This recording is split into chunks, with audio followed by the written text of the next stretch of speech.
A medicação via oral para tratamento de câncer é oferecida pelos planos de saúde desde 2014. A cada 2 anos, a Agência Nacional de Saúde reconhece novos medicamentos que podem ser incluídos nesse tratamento. Quem vai explicar melhor para a gente como funciona esse sistema é o Dr. Cristiano Rezende, oncologista do Instituto Oncovida. Olá, Cristiano, muito obrigada aqui pela participação no nosso programa Cidadania. Eu que agradeço o convite, Roberta. Explica para a gente como funciona esses medicamentos de via oral, eles são tão eficazes quanto os tratamentos que são feitos em hospitais? Roberta, sim, a gente tem hoje no tratamento do câncer uma gama de opções de drogas e de tratamento que a gente utiliza para o combate da doença. É muito importante para a gente buscar para o conforto do paciente medicações em que ele consiga tomar em casa, no conforto do seu lar, próximo da sua família, principalmente quando a gente está falando de pacientes, às vezes, que têm uma expectativa de vida mais curta. Então, a hospitalização ela é um sofrimento adicional para esses pacientes. Então, a terapia oral, ela vem para trazer essa comodidade para o paciente, mas ela tem que ser, no mínimo, tão eficaz quanto o medicamento endovenoso. Então, essas drogas orais, elas são comprovadamente seguras no tratamento do câncer.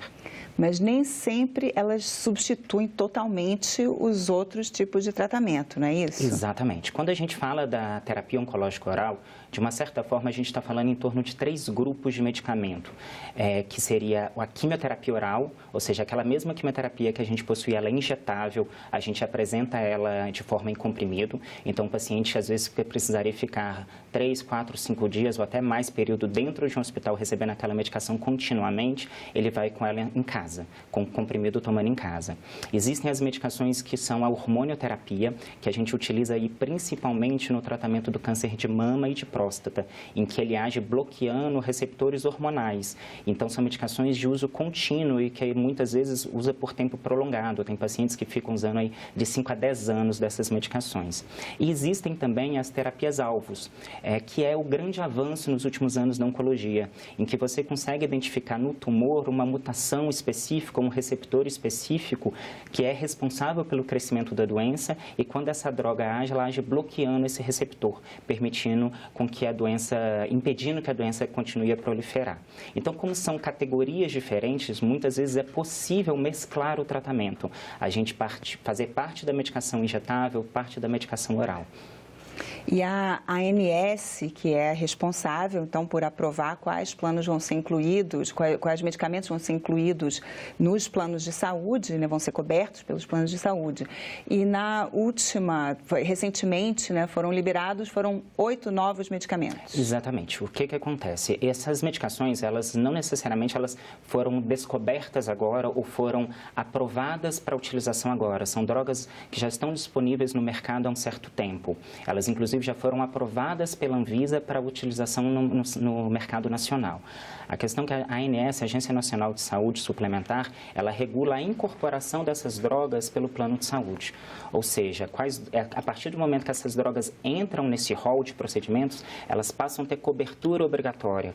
O convênio, o plano de saúde, os planos de saúde novos, após a vigência da lei, eles são obrigados a cobrir essa medicação. E agora, em 2018, que dia 2 de janeiro, foi liberado esse novo rol, 8 novas medicações foram incluídas na aprovação para a utilização obrigatória pelos planos de saúde, que pegaram aí principalmente para tratamento de câncer de pulmão, um câncer de pele, um tipo de câncer de pele mais agressivo chamado melanoma, para câncer de próstata, para um tumor específico chamado tumor neuroendócrino, que pode originar em pulmão ou trato gastrointestinal principalmente, e para a área de tumores hematológicos entraram drogas para uma doença da medula chamada mielofibrose e para leucemia. Nós temos algumas perguntas de telespectadores que têm curiosidade sobre como é feito esse tratamento. Sim. Vamos dar uma olhadinha Claro. aqui. Os novos medicamentos servem para tratamento de quais tipos de câncer? A pergunta da Ivana Martins, né, de Águas Claras, aqui do DF. Bom, Ivana, na verdade, essa nova incorporação que a gente acabou de falar, incluíram esses tumores que eu falei, pulmão, próstata, melanoma, neuroendócrino. Mas a primeira aprovação dessas drogas aconteceu em 2014, a primeira incorporação dessas drogas pelo plano de saúde. Então, a partir de 2014, a gente teve uma incorporação aí de mais de 37 drogas. Então, é um pool muito grande de doenças que a gente consegue cobrir hoje com a terapia oral. Mama, próstata, melanoma, pulmão, intestino, estômago. Então, as indicações são inúmeras. E é importante destacar que, às vezes, a mesma droga que serve para tratar um tumor, ela serve para tratar outro. Ele não é exclusivo daquela doença. Então, até isso faz a diferença nessa incorporação. Porque, muitas vezes, a droga que foi incorporada no rol de 2018 já era uma droga que estava incorporada antes, mas para outra indicação. Então, por exemplo, uma das medicações que foi aprovada agora para tumor neuroendócrino, ela já era aprovada em 2014 para cobertura obrigatória para tumores de mama. Só não tinha esse uso indicado. Essa extensão, né, para essa nova indicação, exatamente. Na oncologia, a gente estuda muito essas drogas. Uma droga, ela serve, às vezes, para várias indicações ou para vários cenários na mesma doença. Por exemplo, o câncer de mama, a gente pode tratar ele, começar com um tratamento sistêmico, né? A terapia oral é um tratamento que trata o corpo, a doença como um todo. Ele pode ser utilizado, às vezes, antes da cirurgia, ele pode ser utilizado depois da cirurgia para prevenir que a doença volte, e no caso da doença metastática, ele é utilizado para poder fazer o controle da doença. A doença metastática é aquele momento em que a doença ela se espalhou do órgão original. Na grande maioria dos casos, é uma doença incurável. Então, o tratamento ele vem para controlar a doença, para aumentar o tempo de vida e a qualidade de vida. Então, muitas vezes, a droga ela é aprovada num cenário e aí, com os novos estudos, a gente começa a ampliar a utilização daquela mesma droga na mesma doença, mas em momentos diferentes. Ok, aqui a pergunta da Ida Sotelo, de Rio das Ostras, no Rio de Janeiro. Terei mais chances de cura com os novos tratamentos? Aida, é bem provável, porque, como eu falei, uma das classes de medicações orais que foi incluída nesse rol são as terapias-alvos. E essas terapias-alvos, elas são as terapias mais modernas, em que a gente vai conseguir localizar uma mutação específica. Eu não trato o tumor de uma maneira geral, eu trato aquele tumor daquele paciente com aquela mutação específica. Então, quando você entra com uma medicação que tem a capacidade de agir lá na biologia do tumor, as chances de resposta com essas medicações são melhores. Então, a terapia oral, ela é, no mínimo, equivalente à medicação endovenosa.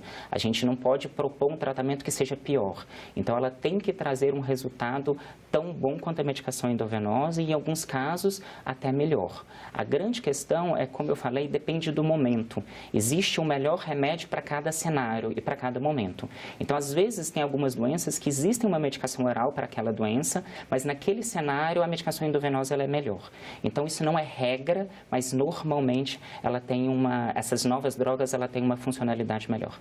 Então, como qualquer caso, é o médico que tem que avaliar cada situação de cada paciente. Exatamente. O oncologista ele é o profissional capacitado para poder identificar o melhor tratamento. Eu falo muito no consultório para os meus pacientes. Às vezes existem vários caminhos para a gente chegar no mesmo lugar. O que a gente vai avaliar é se aquela medicação é a mais indicada e se o paciente é o melhor candidato àquela medicação. Por exemplo, existem terapias orais que o mínimo que você tem que garantir é que o paciente tenha a capacidade de deglutir a medicação. Então, se eu tenho um paciente que tem uma droga oral efetiva para aquele tumor e é um paciente que tem uma dificuldade de deglutição, ou pelo próprio tumor, que às vezes é um tumor de cabeça e pescoço, ou porque o paciente é um sequelado de algum evento neurológico, a gente não tem como garantir que esse paciente vai usar a medicação da forma adequada. Então, para esse paciente, a gente muitas vezes vai preferir utilizar a medicação endovenosa quando ela é disponível. Mais uma perguntinha aqui. O que fazer se meu plano de saúde se recusar a dar cobertura desses medicamentos? Da Hilda Sequeira Formosa. Bom, Hilda, a primeira orientação que a gente geralmente dá para os pacientes é entrar em contato com o próprio plano de saúde. A maioria dos planos de saúde possui um sistema de ouvidoria, de auditoria interna. Então, se houve uma negativa do plano de saúde daquela medicação, ele tem que justificar o porquê da negativa. Muitas vezes é um exame que não foi enviado para o convênio que justifique a utilização daquela aquela droga. Se do ponto de vista médico está tudo bem embasado, bem justificado, e mesmo assim a ouvidoria do plano, a auditoria do plano negou, a gente pode recorrer à própria Agência Nacional de Saúde. Eles têm um canal de contato em que o paciente entra em contato com eles, passando o que aconteceu, e essa Agência Nacional de Saúde, o funcionário responsável por isso, ele vai investigar o porquê dessa negativa.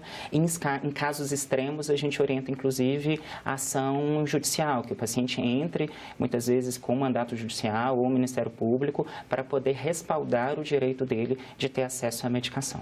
Porque esse direito está assegurado por lei. Está assegurado por lei, exatamente. Então, esse rol ele serve exatamente para isso. É o que eu reforço, o rol não está aprovando a medicação ela já está aprovada para aquela doença. O rol ele está incorporando aquela medicação na cobertura obrigatória dos planos de saúde. Então, a partir do momento que ele foi incorporado para aquela indicação, para aquela doença, o plano de saúde ele se vê obrigado a liberar a medicação para esses pacientes. E agora a dúvida aqui da Tilde Avelar, de Buritis. Tem o direito de fazer esses novos tratamentos pelo SUS? Bom, Tilde, é uma situação bem delicada. Como que funciona hoje o Sistema Único de Saúde? Toda vez que chega um paciente com câncer e é solicitado um tratamento, o que existe, na verdade, é uma solicitação de uma APAC, que é a autorização de procedimento de alto custo. Então, cada doença, em cada cenário, existe o quanto o SUS custeia de tratamento.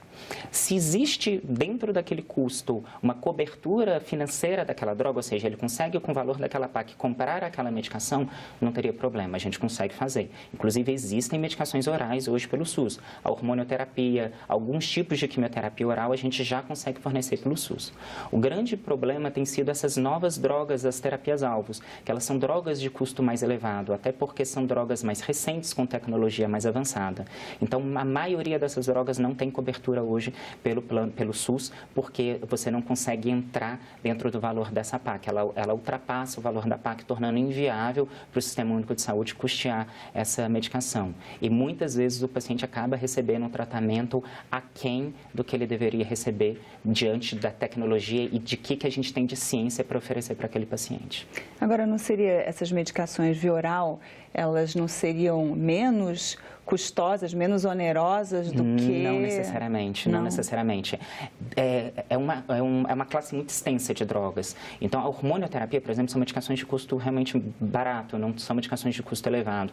Mas, por exemplo, se a gente for levar em consideração essas 8 novas drogas que foram incorporadas, são todas drogas muito caras. Então, de custo elevado, que torna inviável a maioria dos casos para aquisição privada e para cobertura pelo SUS. Então, quando o médico julga que o paciente tem benefício da droga, isso é a minha opinião, eu oriento o paciente de que existe uma medicação melhor para o caso dele, mas que no caso do SUS aquela medicação não é disponível. Então, aí o paciente ele tem a opção de correr atrás de meios legais para poder tentar adquirir aquela medicação. E até porque quando tem drogas novas, também o custo não é apenas o custo da produção da medicação, exatamente, né? Tem toda a pesquisa por trás. É o custo da pesquisa, exatamente.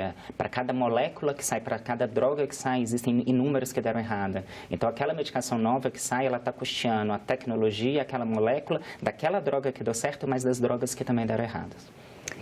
Mais uma perguntinha aqui. Quem pode solicitar a quimioterapia oral? É a dúvida da Selma Pinheiro, do Rio de Janeiro. Selma, o tratamento oncológico é um tratamento do oncologista ou do hematologista. Se for os tumores que a gente fala, tumores sólidos, que é tumor de mama, intestino, pulmão, rim, quem vai solicitar esse tratamento é o oncologista. Quando são tumores hematológicos, mielofibrose, a leucemia, linfoma, que são tumores do sistema linfático do sistema sanguíneo, é o hematologista. São os dois profissionais que tiveram formação médica para poder fazer o tratamento oncológico. Pegando uma carona na pergunta da Selma, o que caracteriza a quimioterapia e quando ela é oral, assim? Porque o que é A quimioterapia é uma medicação que ela vai ter a capacidade de reconhecer células que estão multiplicando de uma maneira desorganizada e destruir aquelas células. Então, ela localiza aquela célula que está em divisão e consegue matar aquela célula através, geralmente, de destruição do DNA da célula. Então, a quimioterapia, a maioria das drogas quimioterápicas, elas foram descobertas de forma injetável. Só que existem situações que a mesma droga, ela apresenta biodisponibilidade oral. O que eu quero dizer? A droga, quando ela é tomada em comprimido, ela consegue chegar no sangue com a mesma dose, com a mesma eficácia da medicação injetável, sem ser tóxica para o trato gastrointestinal. Então, o paciente ele consegue tomar a droga pela via oral, ela consegue dar segurança de que não vai trazer uma toxicidade extra para aquele paciente, no sentido de trato gastrointestinal, por onde a medicação vai passar, e você tem a garantia da mesma eficácia da medicação injetável. O que levou a buscar a terapia oral, né, os cientistas buscarem a terapia oral, é principalmente a comodidade do paciente. Porque se eu tenho uma droga que ela é tão eficaz quanto a injetável, o que eu posso trazer de adicional para ela? Porque colocar essa medicação no mercado. E aí a gente está falando principalmente de conforto, porque é uma medicação que o paciente pode tomar em casa, que ele não precisa de internações, ele não precisa onerar o sistema hospitalar com internações prolongadas, com riscos de infecção, porque às vezes os pacientes permaneciam períodos muito longos dentro do hospital para tomar quimioterapia, mas ali ele estava mais predisposto à infecção hospitalar. Então, isso traz um conforto e uma segurança a mais para esses pacientes, principalmente quando a gente está falando de pacientes em uma doença incurável e que o tempo de vida é algo tão precioso para ele. Agora, uma coisa que se fala muito da quimioterapia são os efeitos colaterais. Quando é feita por via oral, os efeitos colaterais são os mesmos? São mais fácil lidar com eles por estar em casa? Excelente pergunta, Roberta. É muito comum a cultura de que porque é comprimido é mais brando, é menos tóxico. Muitas vezes o paciente, ele nem fala que ele está tomando quimioterapia, porque é um comprimido que ele está tomando em casa. O estigma é daquela medicação na veia, que cai cabelo, que vomita. E às vezes ele está tomando um comprimido em casa, não está sentindo muita coisa, ou está tomando e tem os efeitos colaterais, mas por não estar no hospital, nem ele, nem a família tem aquela imagem do paciente oncológico. Ele nem se conscientiza que aquilo é uma quimioterapia. Então, os cuidados são os mesmos da quimioterapia injetável, então existem orientações, cuidados que o paciente tem que ter, isso é o mesmo que se mantém. A toxicidade, os efeitos colaterais, não necessariamente eles vão ser mais brandos do que o injetável. Isso é variável. Quando eu tenho a mesma quimioterapia injetável oral, geralmente os efeitos colaterais são parecidos, mas existem medicações que são orais que muitas vezes elas têm toxicidade até maior do que a própria quimioterapia injetável. Então, o que a gente precisa avaliar é se é a melhor droga para aquele paciente e se aquele efeito colateral é condizente com o estado do paciente para que ele possa tolerar as adversidades que o tratamento pode provocar. Temos mais uma pergunta aqui. As outras opções de tratamento contra o câncer ainda serão cobertas pelos planos de saúde? Do Odival Gonçalves, do Gama. Sim, Odival. Esse rol novo que foi lançado, essa incorporação agora de 2018, é uma incorporação. Então, ele não tira as outras medicações que já são cobertas pelo plano.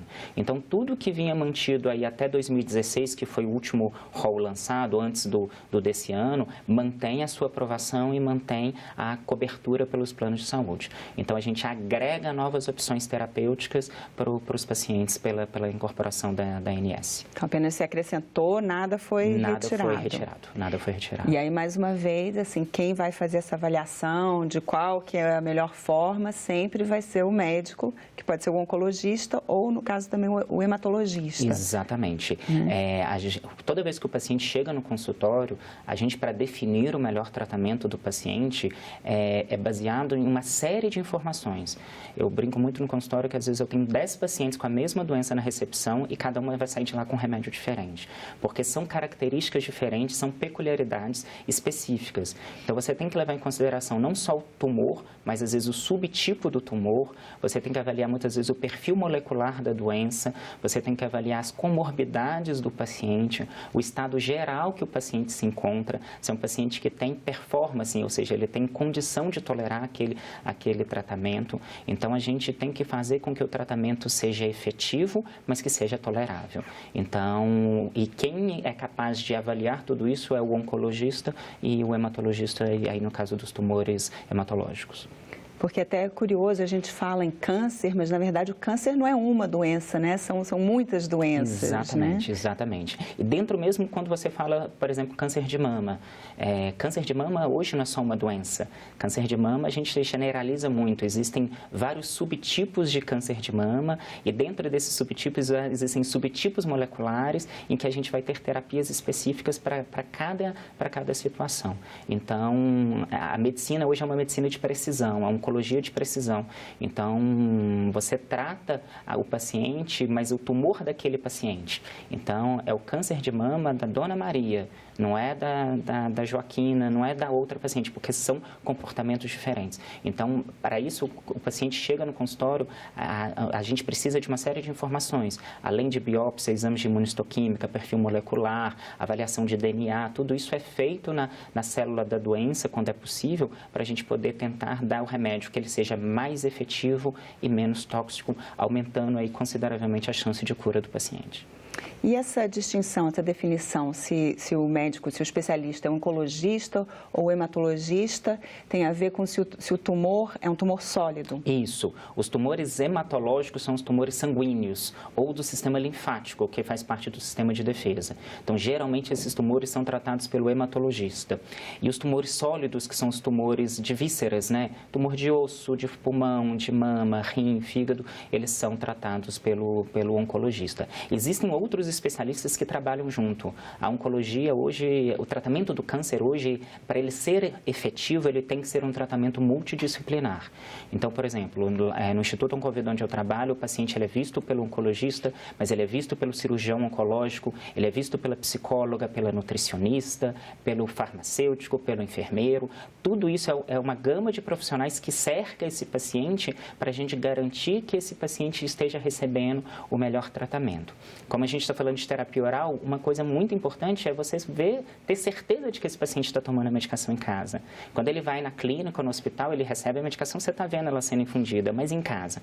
Isso sempre foi uma grande discussão da terapia oral. Então, é muito importante ter um time alinhado para poder fazer esse controle.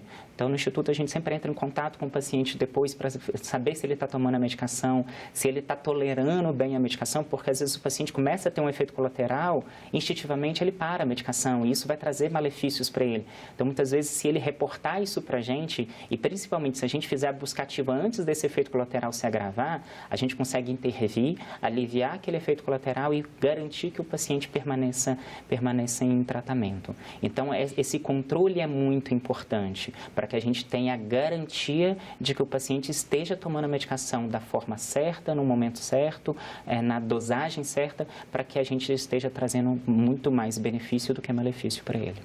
Às vezes tem até um fator psicológico, né? A pessoa, eu tenho que tomar esses remédios todo dia, ela se percebe que está doente, Exatamente, né? Não quero tomar que eu... Existem situações que só de medicação oral chega a ser 10, 11 comprimidos por dia. Então, dependendo da doença e da indicação da droga, se você não tiver o paciente muito próximo de você e você não for muito acessível ao paciente, a gente acaba subtratando esse paciente. Então, que é outro dado importante, o paciente está tomando uma quimioterapia em casa. Então, ele tem que ter uma ponta de acesso à equipe médica e equipe de enfermagem para que qualquer intervenção, qualquer dúvida que aconteça, ele consiga retirar com a gente. Às vezes o paciente esquece de tomar a medicação e ele fica, eu tomo agora, eu pulo essa dose. Então ele tem que entrar em contato, ele tem que ter esse canal para a gente conversar e para ter essa abordagem de mostrar para ele que é um tratamento importante, ele não é uma medicação sem efeitos colaterais, é uma medicação que tem uma série de implicações, mas que o objetivo principal ali é que ele consiga ter saúde e principalmente com qualidade de vida. Então, esse suporte psicológico faz parte. Todo paciente nosso oncológico, ele passa pela psicologia, ele passa pela nutrição, para poder dar essas orientações complementares ao tratamento medicamentoso. Doutor Cristiano, muito obrigada pela sua participação. Eu que agradeço, Roberto, o convite. Cidadania. Eu conversei com o Dr. Cristiano Rezende sobre a medicação oral para o câncer. Se você quiser rever ou repassar o link dessa entrevista, é só acessar o site da TV Senado em www.senado.leg.br/TV ou então o canal da TV Senado no YouTube. Se você quiser mandar uma sugestão ou fazer uma crítica, você pode ligar gratuitamente para o Alô Senado no 0800 61 2211 ou também mandar uma mensagem por WhatsApp. O número é 61 999 66 16 16. Muito obrigada pela atenção e até o próximo Cidadania.